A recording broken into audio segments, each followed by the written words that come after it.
வணக்கம், welcome to Gayatri சமையல். இப்போது நான் தேங்காய் கொழுக்கட்டை பண்ண போகிறேன். எப்படி செய்யலான்னு பார்க்கலாம் வாங்க. இப்போ வாங்க தேவையான பொருட்களை பார்க்கலாம். 1 கப் தேங்காய், 1 கப் அரிசி மாவு, 1 கப் வெல்லம் பாகு. வெல்லம் பாகு எடுக்க வேண்டிய அவசியம் இல்லைங்க. அதை தண்ணியை ஊற்றி நல்லா காய்ச்சி வடிகட்டிட்டு அந்த தூசியெல்லாம் எடுத்துட்டாலே போதும். அதுக்கப்புறமேட்டு தண்ணி அதிகமாக ஊற்றிட்டு இருந்தீங்கன்னா காய்ச்சிக்கோங்க, அப்படி இல்லைன்னா வேண்டாம். ஸ்டவ் மேலே ஒரு கடாய் வச்சுட்டு அந்த கடாயில் 1.5 டேபிள் ஸ்பூன் நெய் விட்டுக்கோங்க. வெல்லத்தில் தூசி இருக்கிறதுனால தான் நம்ம அதை வடிகட்டி எடுக்கணும்னு சொல்கிறோம். இல்லைன்னா மற்றபடி அப்படியே கூட சேர்த்துக்கலாம். நெய் கொஞ்சம் சூடேறினதும் துருவின தேங்காவை போட்டுருங்க.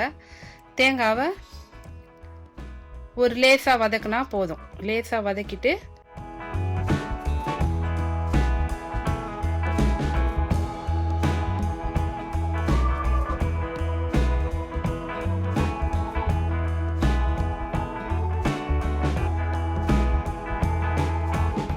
அதுக்கப்புறம் காய்ச்சி வச்சுருக்க வெல்லத்தை எடுத்து அந்த தேங்காவில் ஊற்றிடுங்க. ஊற்றின பிறகு ஒரு 10 நிமிஷத்துக்கு அதை நல்லா கலரி விட்டுட்டே இருங்க.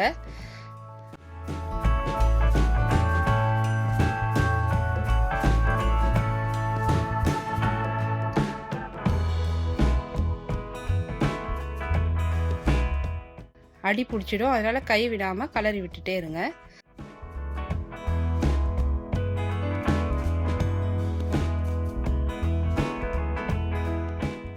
அதுக்கப்புறம் ஏலக்காய் ஒரு 3 ஏலக்காய் தட்டி வச்சுக்கோங்க. ஏலக்காவையும் போட்டு நல்லா வதக்கிட்டீங்கன்னா அது நல்லா கெட்டி பதத்துக்கு வரும். உங்களுக்கு பார்க்கும் போதே தெரியும், அந்த அளவுக்கு நீங்கள் வதக்கி எடுத்துக்கணும்.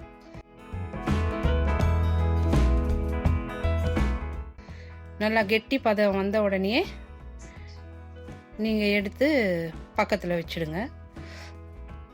அதுக்கப்புறம் மாவு பிசைறதுக்கு சுட தண்ணி வச்சுக்கோங்க. 1 கப் தண்ணி ஊற்றுங்க. எந்த மாவில் 1.5 கப் ஊற்றுங்க, 1.5 கப் தண்ணி நல்லா கொதிக்க விட்டு கொஞ்சம் உப்பு போட்டு அந்த தண்ணி கொஞ்சம் கொஞ்சமாக ஊற்றி பிசைஞ்சுக்கோங்க.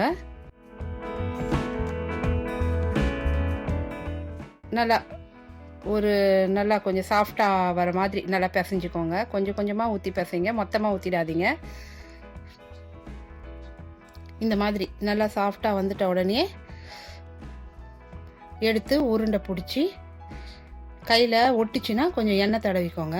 எண்ணெய் தடவிக்கின்னு இந்த மாதிரி நல்லா உருண்டை பிடிச்சி அந்த பூரணத்தை எடுத்து நடுவில் வச்சிடுங்க.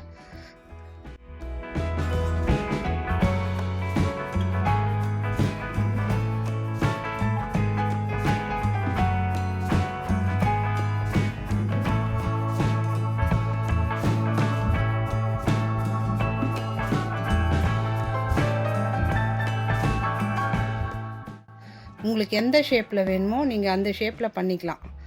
மாவு நல்லா இது இடியாப்ப மாவு தாங்க, மாமூல் பச்சரிசி மாவு இடியாப்ப மாவு தான். உங்களுக்கு எந்த ஷேப்பில் வேணுமோ அந்த ஷேப்பில் நீங்கள் கொழுக்கட்டை பிடிச்சி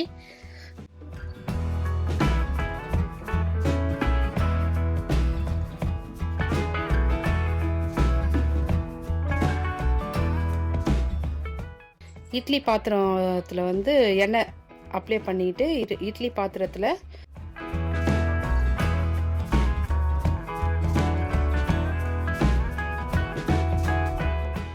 மூடி போட்டு ஒரு 10 நிமிஷம் இருந்தால் போதுங்க.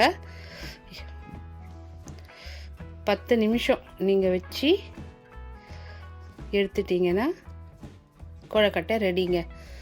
ரொம்ப அருமையான ஒரு கொழுக்கட்டையை நீங்கள் சுவைச்சு பார்க்கலாம். ரொம்ப டேஸ்ட்டாக இருக்கும், ஜூஸியாகவும் இருக்கும். உள்ளே பாருங்கள் எவ்வளோ நல்லா வெந்திருக்குன்னு. இப்போ பாருங்கள், நான் உடைச்சி காட்டுறேன். பாருங்கள் எவ்வளோ நல்லா இருக்குன்னு. நீங்கள் செஞ்சு சாப்பிட்டு பார்த்துட்டு எப்படி இருக்குன்னு சொல்லுங்கள். வீடியோ பிடிச்சிருந்தா லைக் பண்ணுங்கள். உங்களுக்கு பிடிச்சிருந்தா சப்ஸ்கிரைப் பண்ணுங்கள். வணக்கம்.